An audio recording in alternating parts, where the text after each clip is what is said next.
Iglesia Cristiana La Familia presenta un mensaje a la luz de la palabra,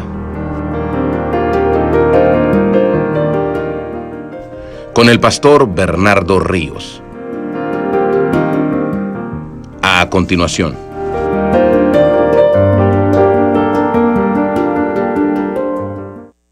En pie podamos leer este verso, orar al Señor y poder exponer la palabra del Señor en esta mañana.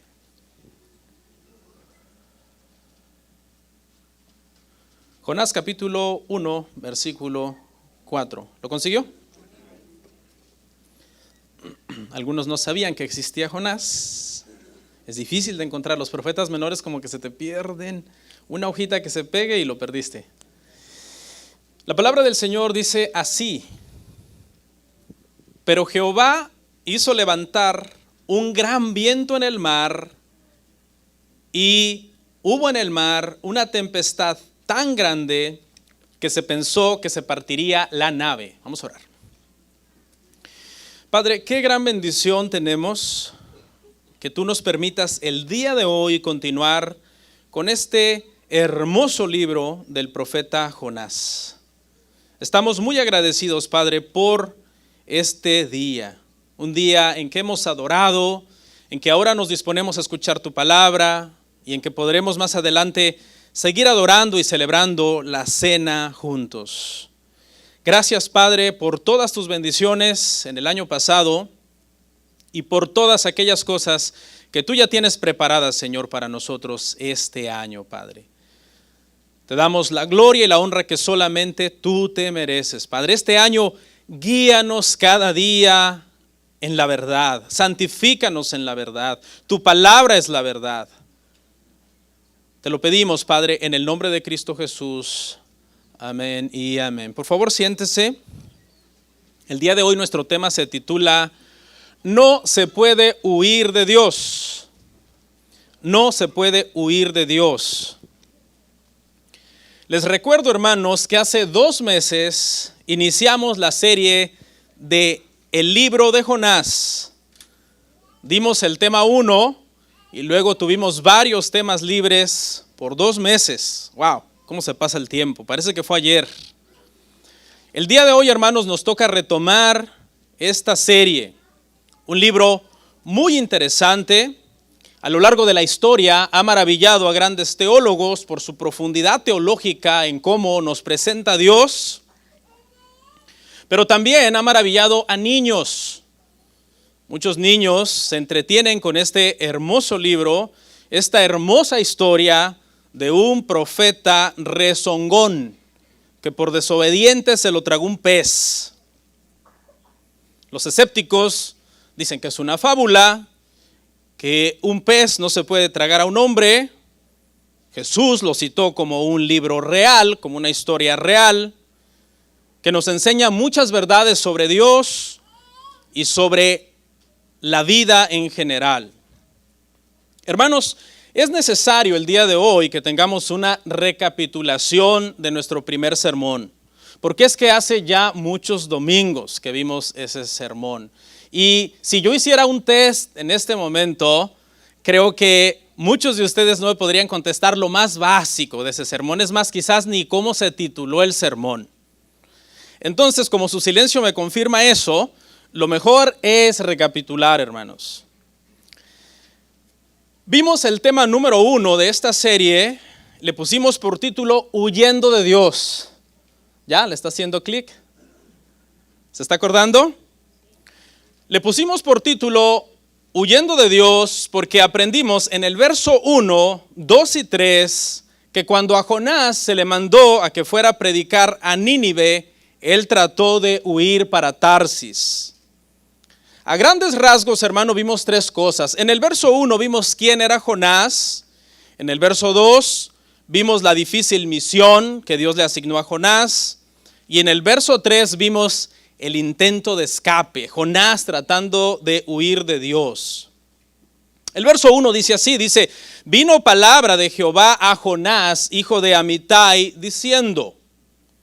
En este punto, como ya dije, vimos quién era Jonás. Jonás era un profeta de el reino del norte de Israel. Usted sabe que después de la muerte de Salomón, Israel se dividió en dos reinos, reino del sur con 2 tribus y reino del norte con 10 tribus. Jonás era un profeta del norte. Si usted quiere saber más sobre Jonás, usted tiene que leer el libro de los reyes, porque Jonás fue un profeta del tiempo de los reyes.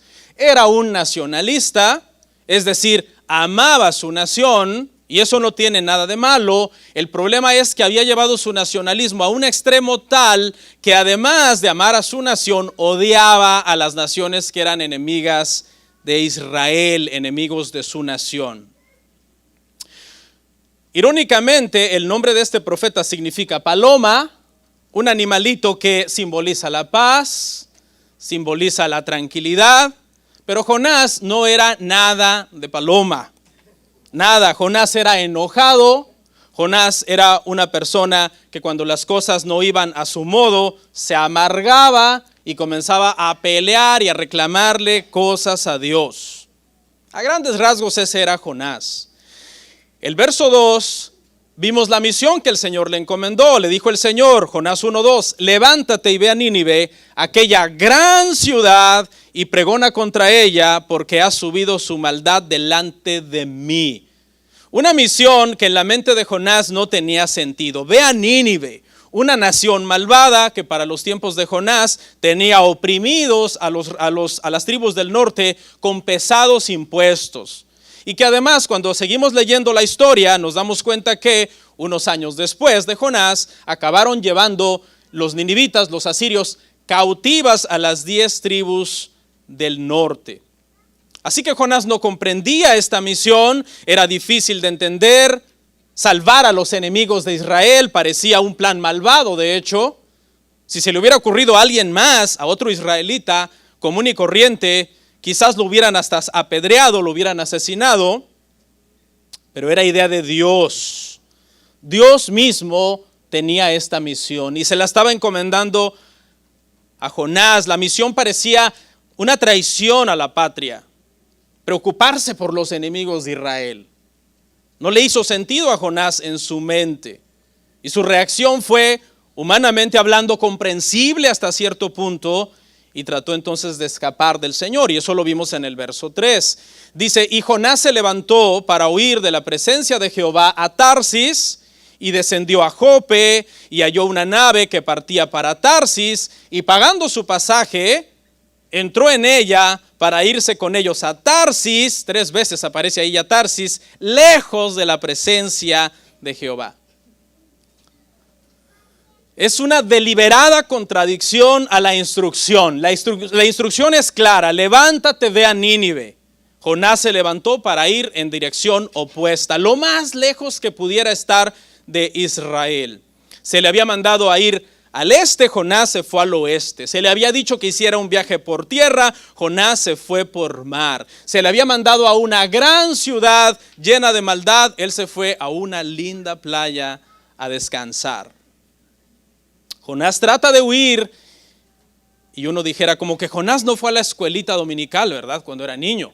¿No le enseñaron aquel atributo de Dios que se llama omnipresencia? Que Dios está en todas partes.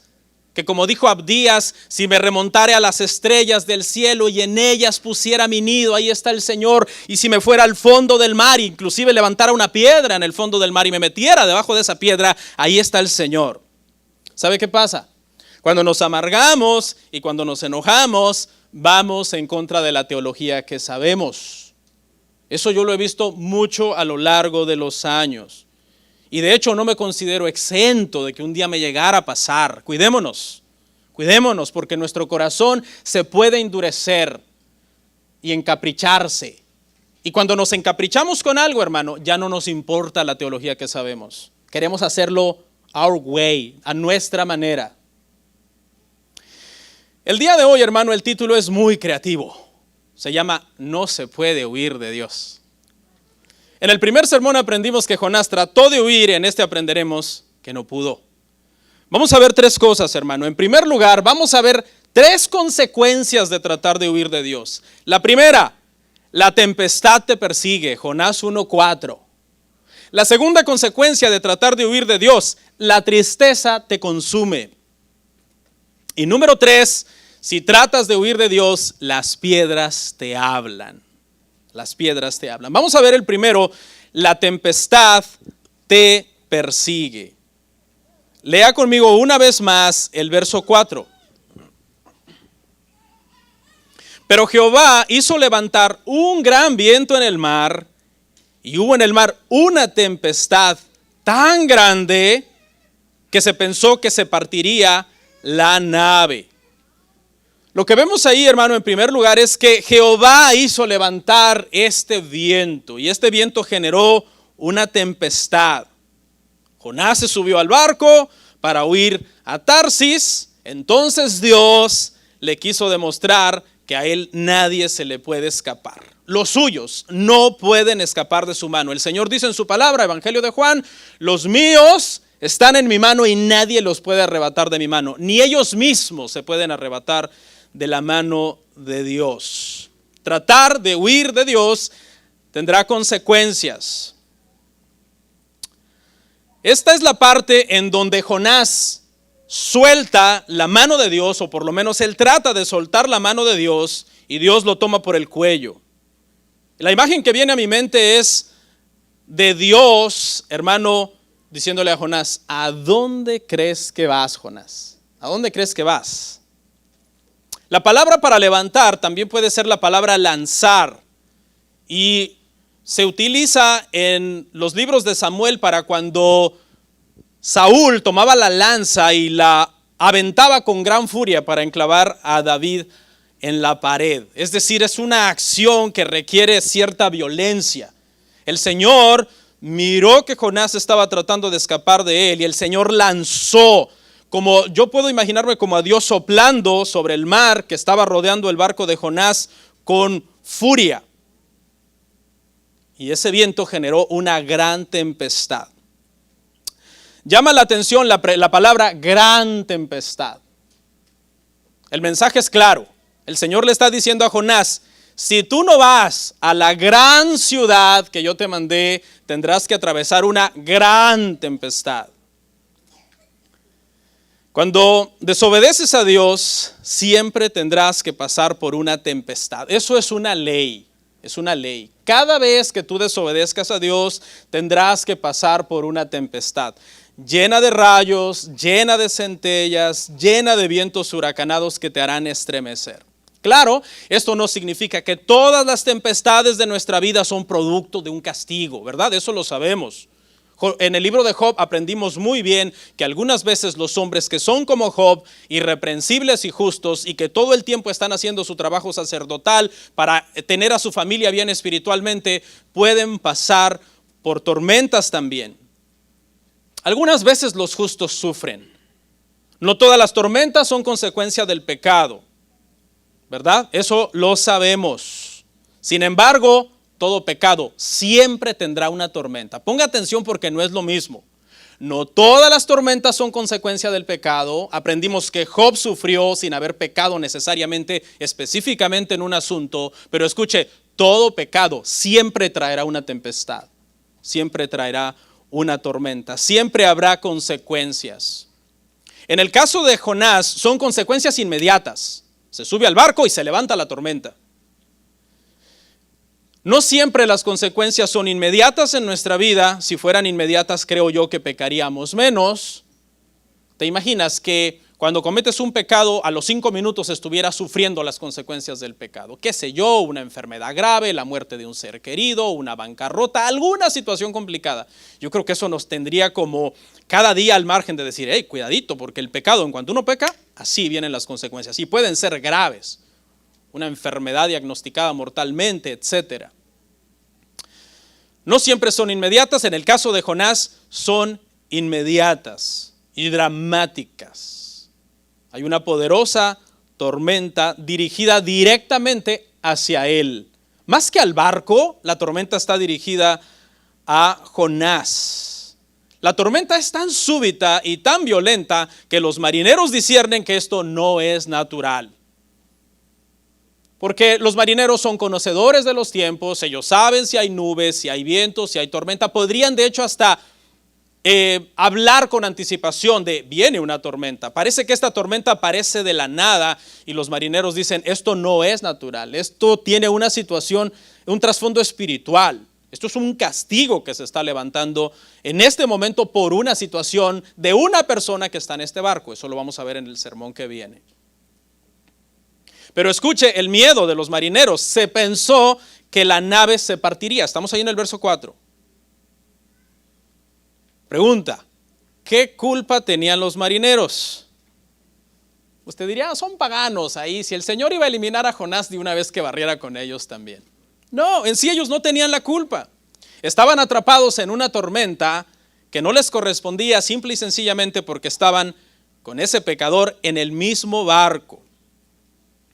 Algunas veces, hermano, nosotros podemos atravesar tempestades y tormentas por culpa de otra gente. Eso es una ley también. Es bien importante entender, hermano, que muchas de las tormentas que pasamos en nuestra vida no son necesariamente consecuencia de un pecado que nosotros cometimos, sino necesariamente la consecuencia de que vivimos en un mundo caído.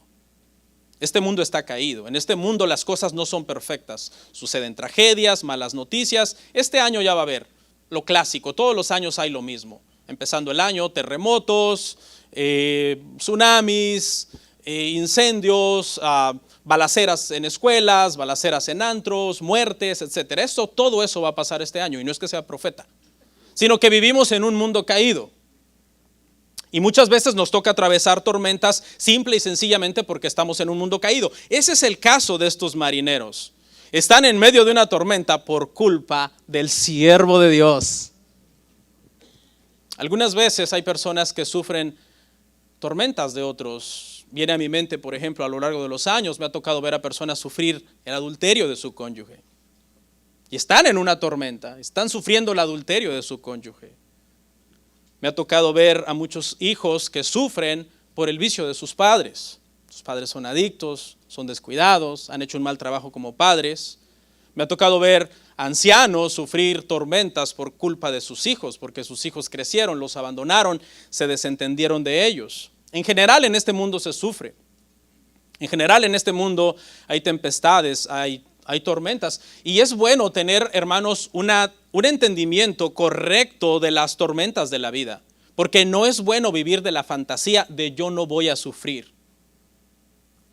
Esa es una fantasía. Y cuando una persona dice, no, yo no debería de sufrir, para mí todo debería de ir bien, a mí no me debería de pasar nada malo, ¿qué va a pasar cuando venga la tormenta, cuando venga la tempestad? No va a estar lo suficientemente fuerte como para enfrentar esa situación.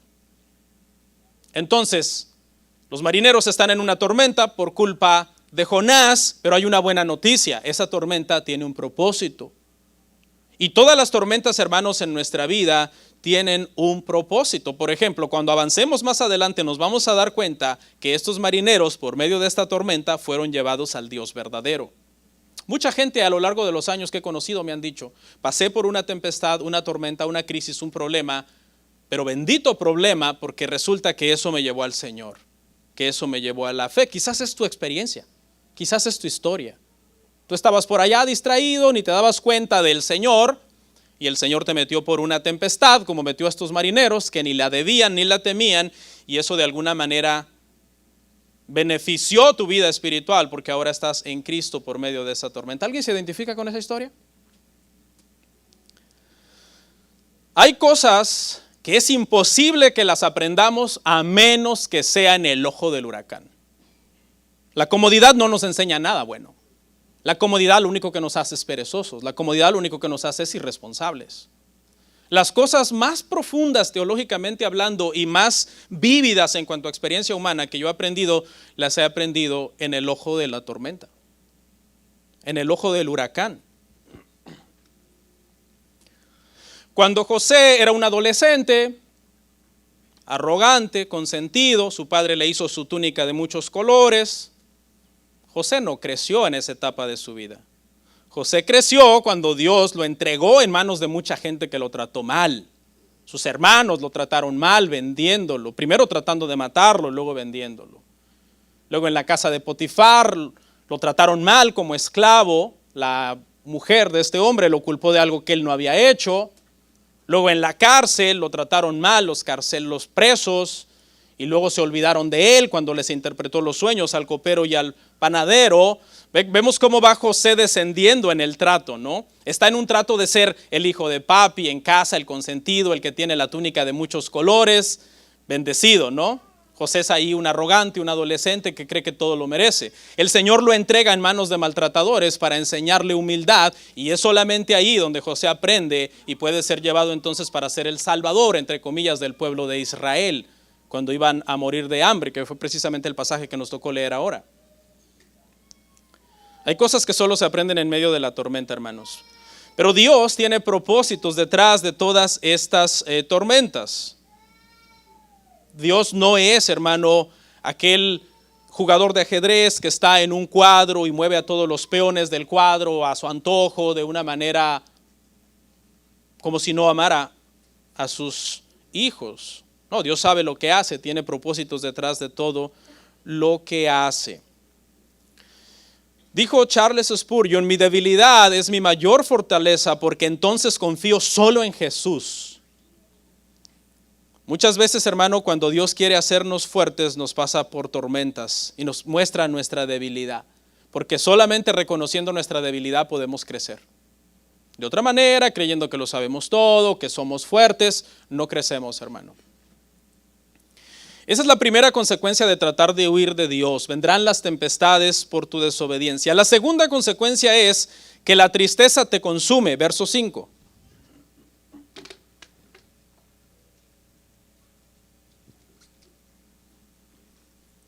La tristeza te consume, verso 5. Dice: y los marineros tuvieron miedo, y cada uno clamaba a su Dios, y echaron al mar los enseres que había en la nave para descargarla de ellos. Pero Jonás había bajado al interior de la nave y se había echado a dormir. Los marineros tuvieron miedo, dice que cada uno clamaba a su Dios. Eran posiblemente de diferentes regiones, por eso es que creían en diferentes deidades. Algunos dicen que posiblemente eran marineros fenicios, cada uno tenía su Dios.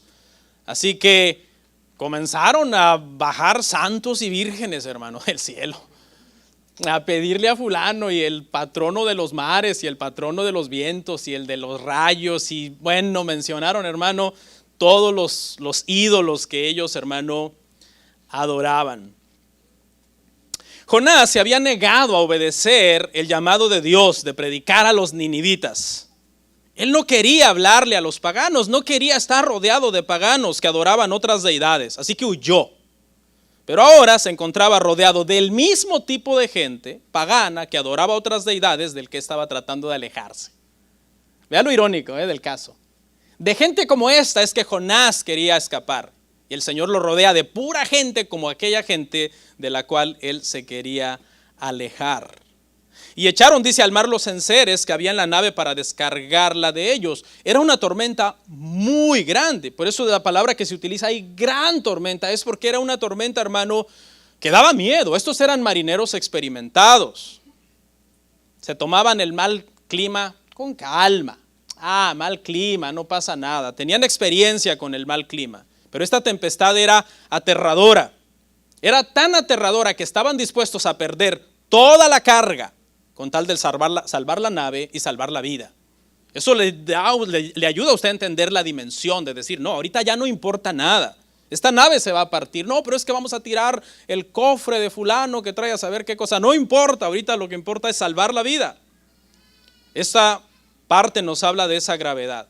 Echaron al mar los enseres. Escuche, pero Jonás había bajado al interior de la nave y se había echado a dormir. Los marineros se morían de miedo. Jonás estaba, hermano, durmiendo profundamente. Un comentarista dice, hermano, que Jonás estaba durmiendo el sueño de la tristeza. Es un sueño producido por un estado emocional en donde una persona está consumido o por la culpa, o por la ira, o por la pena, o por el cansancio, la ansiedad, el estrés, la frustración. Algunos de nosotros conocemos ese sueño, el sueño de la tristeza. Es el deseo de escapar de una realidad mediante el sueño, aunque sea por un rato, aunque sea por un par de horas, olvidarse de todos los problemas que lo aquejan a uno. Cuando estaba comenzando en el ministerio era muy joven, más joven de lo que soy ahora. Y un hermano más experimentado que era predicador me dio un consejo, me dijo: pastor, algún día te vas a sentir muy cansado en el ministerio, la iglesia no es fácil, es muy pesado. Yo todavía no conocía todas esas dimensiones. Y me dijo: te voy a dar un consejo, de vez en cuando te sientas así, échate un sueño. Me dijo: duérmete, descansa un rato y después te vas a levantar un poco como, no sé, regenerado, como animado. Le digo una cosa, los primeros años, yo le diría los primeros 4 o 5 años, algunas veces hice eso en el ministerio, algunas veces dije: ya sé, el consejo de aquel hermano me dijo que cuando me sintiera así me echara a dormir. Me levantaba con un dolorón de cabeza, hermano. Dejé de hacer eso, ya no hago eso, no hago nunca siestas, porque el sueño de la tristeza no resuelve las cosas, más bien estás perdiendo tiempo. En lugar de estar despierto resolviendo los problemas. Al menos a mí no me funcionó y decidí nunca hacer eso. Dije: no, al toro hay que agarrarlo por los cuernos y resolver los problemas. Pero a lo mejor a usted le funciona. A Jonás lo único que le trajo fue una regañiza. En la Biblia vemos otros ejemplos del sueño de la tristeza. Elías estaba muy cansado de huir de Jezabel, 40 años caminando y deseando la muerte se echó a dormir. Diciendo Elías: yo no quiero saber de esa vieja, de esa hermana. Los discípulos, llenos de tristeza, dice el Evangelio, que no pudieron velar con Jesús ni una hora y se echaron a dormir. Era un sueño tan pesado, consumidos por la tristeza, que no podían abrir los ojos, hermano. Jesús iba y volvía y los encontraba otra vez durmiendo. Pedro era el que más roncaba. La acción de Jonás, hermano, de echarse a dormir, nos deja ver varios contrastes entre él y los marineros. Le voy a hablar de varios contrastes entre él y los marineros. Mire. Mientras Jonás estaba desconectado del peligro, durmiendo, la nave estaba que se partía, los marineros estaban alerta, estaban despiertos, clamando a su Dios, se arrodillaban allá y hacían unas reverencias para allá y para el norte y para el sur y para el este, a los 4 puntos cardinales, pidiendo que se calmara el viento, y agarraban las cajas y las bolsas y todo lo tiraban, alerta los marineros. El siervo de Dios durmiendo. Mientras Jonás, hermano, estaba sumergido, consumido, ¿por qué? Por su propio problema, su problema personal. Jonás estaba ensimismado en: yo estoy huyendo de Dios, porque Dios me mandó a hacer algo que yo no quiero hacer. Ahorita me voy a echar a dormir. Jonás está olvidado de los problemas de los demás. Los marineros están preocupados por el bienestar de todos en el barco. Están pensando en todos, en salvar a todos los que están en el barco. Ellos oraban a sus dioses, Jonás no oraba a su Dios. Ellos estaban conscientes de que esto era un problema espiritual que requería oración. Jonás dormía. Este, hermano, es uno de los contrastes que podemos encontrar entre estos marineros y Jonás. En cada punto, los paganos, escuche, superaron a Jonás. Y aquí hay una gran lección que ya vamos a ver más adelante. ¿Por qué Dios presenta aquí a los paganos como más alerta espiritualmente hablando que el siervo de Dios? Es un proceso en donde Dios está tratando con Jonás también. Esto habla del triste estado espiritual en el que había caído el profeta, hermano, por desobedecer al Señor. Estaba consumido por la tristeza emocional y el dolor. Tenga muchísimo cuidado de no llegar ahí. Tenga muchísimo cuidado de no descuidar su vida espiritual y de comenzar a desobedecer a Dios a tal punto que usted caiga en un estado de estos. Cuando David perdió el gozo de su salvación, cayó en depresión. Hay un libro muy bueno que se llama Depresión Espiritual, reformado, de buena doctrina. Se lo recomiendo que lo lea. La depresión espiritual es un tema en la Biblia. David fue uno de los que estuvo ahí varias veces. Y en el Salmo 6:6, David, estando en ese estado, dice que empapaba su lecho de lágrimas. Empapaba, escuche, su almohada quedaba llena de lágrimas por las noches. Eso es bueno cuando lo haces, pero adorando a Dios, dándole gracias, diciendo: te adoro, te amo, te quiero servir, eres maravilloso, y te deshaces en la presencia de Dios. Pero hundido en la tristeza, diciendo, ¿dónde estás, oh Dios? ¿Por qué te abates y te turbas dentro de mí, oh alma mía? Eso es tremendo. Aunque claro, también Dios lo puede utilizar para nuestro crecimiento, llevarnos a un momento así. Y número 3, la consecuencia número 3 de tratar de escapar de Dios es que las piedras te hablan. Jonás 1:6. Y el patrón de la nave se le acercó y le dijo, ¿qué tienes, dormilón? Levántate y clama a tu Dios, quizá Él tendrá compasión de nosotros y no pereceremos. La frase, las piedras te hablan, es metáfora. No vaya a pensar que unas piedras pusieron a hablar a Jonás. Es una expresión que a veces usamos los creyentes para decir que alguien que no es cristiano le da una lección a un cristiano, una lección espiritual. El patrón de la nave dice que se le acerca y le dice, ¿qué tienes, dormilón? Hermano, se necesita caer muy bajo como cristiano para que un pagano te regañe por estar faltando a tus devocionales espirituales, por estar faltando a tus deberes como hijo de Dios. Este patrón del barco podía ejercer autoridad sobre el resto de los marineros porque era su jefe. No debería en sí de ejercer autoridad sobre Jonás, porque leímos que Jonás era un pasajero que había pagado su pasaje. Pero el momento es tan desesperado que, irritado, el patrón del barco dice, todos estamos haciendo algo menos este dormilón que está aquí echado durmiendo. Por un lado es de encomiar la actitud del patrón, y por otro lado la actitud de Jonás da lástima. Necesitó la reprensión de un pagano. Si estuviera en el camino de la obediencia, él estuviera en Nínive reprendiendo a los paganos. Pero como está en el camino de la desobediencia, él está durmiendo en un barco siendo reprendido por los paganos. Le dice, mire, levántate y clama a tu Dios. Porque los otros dioses falsos no respondieron, hermano. No ayudaron. Que los gentiles idólatras lo inciten, hermano, a orar, ¿verdad? Es un estado muy bajo en el que ha caído Jonás. Algunas veces tú te puedes enojar conmigo que yo te diga cada rato, ora. Ay, pastor, ya me tiene harto con ese tema. No, si no me haces caso, un día te lo va a decir tu compañero de trabajo que no es cristiano. Se ve como que usted no ora, hermano. Ya te imaginas las piedras hablándote, ¿no? ¿Y tú por qué no oras por tus alimentos? A mí me dijeron que los cristianos oran por sus alimentos. Las piedras hablándote. Y la frase que le dice es como una cachetada. Levántate. La misma palabra que Dios le dijo a Jonás en el verso 2. Levántate y ve a Nínive, aquella gran ciudad. La misma palabra. Es una gran lección para Jonás. ¿Por qué? Porque Dios había enviado, hermanos, a su profeta para que diera a conocer al Dios verdadero a los paganos. Ahora, un pagano que no tiene el Dios verdadero, sino dioses falsos, está dirigiendo a Jonás, ¿a quién? Al Dios verdadero. ¿Lo alcanzó a ver? Fue enviado a Nínive, ve a Nínive, y esos que tienen deidades paganas, tú, Jonás, dirígelos al Dios verdadero.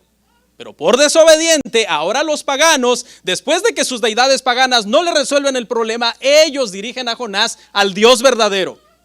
Eso no puede ser más humillante para Jonás.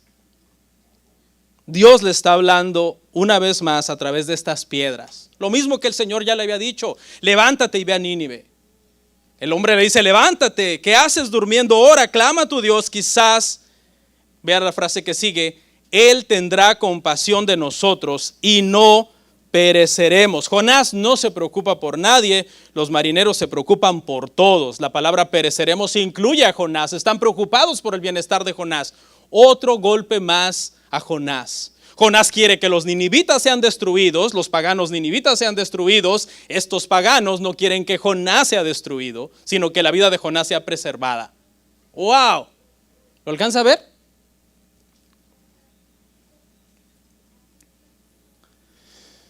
Hay muchas cosas, hermano, en las que los incrédulos y los creyentes se pueden unir para buscar un bien común. Por ejemplo, aquí Jonás debió de unirse a los marineros. Yo voy a orar al Dios verdadero, yo voy a también ayudarles a tirar cajas por la borda para salvar nuestra vida, porque hay momentos en que estamos en el mismo barco. Al estar en este mundo, hermano, estamos en el mismo barco en muchas cosas con los no creyentes. Nosotros nos podemos unir legítimamente con los creyentes en ciertas luchas que nos benefician a todos, cristianos y no cristianos. Por ejemplo, si hay muchos no creyentes que están en contra del aborto, siendo no creyentes por el mero raciocinio moral que tienen en ellos, nosotros nos podemos unir legítimamente con ellos a luchar por esa causa. Podemos unirnos en contra de algo que se está levantando allá afuera, hermano, cuando las cosas van mal en el mundo. Jonás huyó porque no quería ocuparse de los paganos. Él solamente quería ocuparse ¿de quién? De los israelitas, ¿verdad? Porque él era nacionalista. El bienestar que le interesaba era el de los israelitas. A mí me interesa el bienestar de los israelitas. Si Nínive es una amenaza para Israel, que muera Nínive. Sin embargo, hermano, aquí los paganos no están interesados solo por el bienestar de los paganos, están interesados por el bien de Jonás, que en términos modernos podríamos llamarlo bien un cristiano. Los marineros, hermano, dicen los teólogos en este pasaje que nos ofrecen una muy buena imagen de lo que en teología se llama la gracia común. La gracia común, hermanos, es una doctrina bien importante y bien necesaria. La gracia común básicamente lo que enseña es, hermano, que Dios ha concedido dones, talentos, sabiduría y muchas cosas buenas a todos los seres humanos que están en la tierra, aunque no sean cristianos. Y eso lo vemos en estos marineros, un estado de alerta, un estado de preocupación por el bienestar de los demás, un estado de incluir a Jonás en el tema de salvar a todos los que están en el barco. Los vemos afrontando la situación espiritual, queriendo resolverla. Vemos en ellos muchos dones, muchas cosas buenas que Dios puso en ellos, porque aunque estos paganos adoraban deidades falsas, ellos son hechos a imagen y semejanza de Dios también, ¿verdad? Eso lo sabemos, hermano. Y aquí la lección, hermanos, para nosotros en el tema de la gracia común es que deberíamos, hermano, de amar y respetar a nuestro prójimo, aunque no sean de nuestra religión. Debemos amar y respetar a nuestro prójimo porque en ellos está la imagen de Dios. Mira, hermano, es un error grave creer que nosotros por ser cristianos somos mejores que los demás. Espiritualmente tenemos una comunión con Dios y por fe somos salvos, adoptados, hijos de Dios, etc. Pero yo le aseguro que hay muchas otras cosas en las que muchos que no son incrédulos nos rebasan en sabiduría. ¿Ok? Nos rebasan en gracia, en arte, en muchas cosas que ellos hacen. Por ejemplo, cuando vemos a una persona que no es creyente escribiendo poesía o escribiendo música y tú dices, wow, qué hermosa es esa música, eso es parte de la gracia común en todos los seres humanos. Cuando tú vas a hacerte una cirugía delicada, por ejemplo, alguien que necesite una cirugía en el cerebro y va y el cirujano no es creyente, a lo mejor es ateo, es parte también de la gracia común.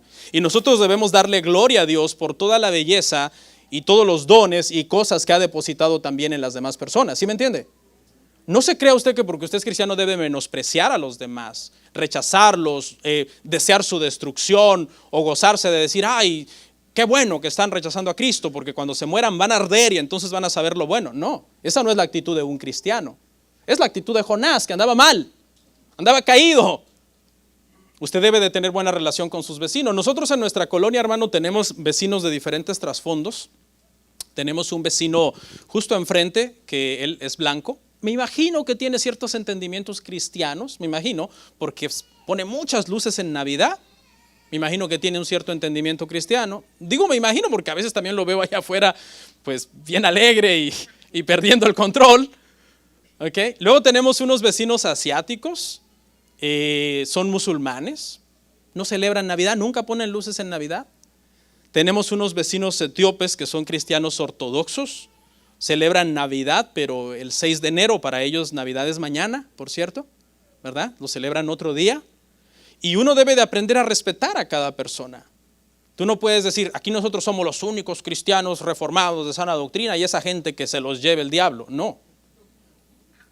La gracia común, hermano, en esta parte nos enseña que deberíamos de aprender a amar y a respetar a todas las gentes de todos los credos. Tenga cuidado porque no estoy hablando de sincretismo, ¿no? No No estoy hablando de que usted diga, no, el Dios de ellos es el mismo Dios nuestro, lo que ellos creen es lo mismo que nosotros. No. No podemos hacer sincretismo religioso. Nosotros debemos tener claro qué creemos y por qué doctrinas estamos dispuestos a pelear. Pero también debemos de poner eso a un lado y amar y abrazar a todas las personas en general como seres creados a imagen y semejanza de Dios, y que te aseguro que quizás tienen muchos dones y talentos en muchas áreas en donde te superan aunque tú seas cristiano. Como estos marineros estaban superando en todos los aspectos a Jonás. Eso, hermanos, es muy importante. Para concluir, hermanos, el libro de Jonás está dividido exactamente en dos partes simétricas. Si usted le ha puesto atención, tiene dos partes simétricas. Capítulo 1, capítulo 2 es una parte, capítulo 3 y capítulo 4 es la segunda parte. Y las dos partes contienen tres subpuntos, que es lo mismo. Parte 1, la palabra de Dios viene a Jonás. Parte 2, Jonás está rodeado de paganos. Y parte 3, Jonás habla con Dios. Eso sucede en el capítulo 1 y 2, y ese mismo patrón se repite en el capítulo 3 y 4. Igual, capítulo 3, la palabra de Dios viene a Jonás. Jonás está rodeado de paganos en Nínive, y al final Jonás habla con Dios. Pero ¿sabe qué es de llamar la atención, hermano? Que en ambos casos los paganos superaron a Jonás. No solamente en el barco los paganos superaron a Jonás, en Nínive los paganos superaron a Jonás. Porque Jonás fue todo amargado a decirles un mensaje que tiene creo como 5 palabras en el hebreo. De aquí a 40 días Nínive será destruida, y se va a sentarse por allá a un monte para ver cómo Dios los destruye. Y los paganos vienen y se arrepienten y piden perdón, y Dios los perdona.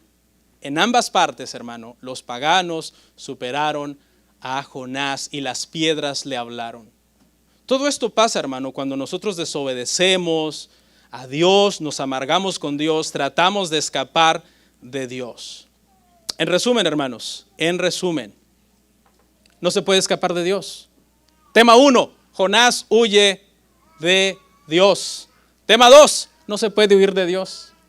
Porque en el momento en que sueltes su mano y digas, no quiero más nada contigo, Señor, si tú eres suyo, elegido, el Señor te toma del cuello y te dice, vas a hacer lo que yo te estoy diciendo que vas a hacer. Vamos a orar.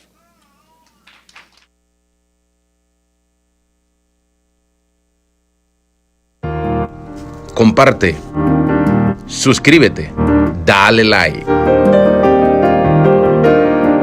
Gracias por tu sintonía. Hasta la próxima. Bendiciones.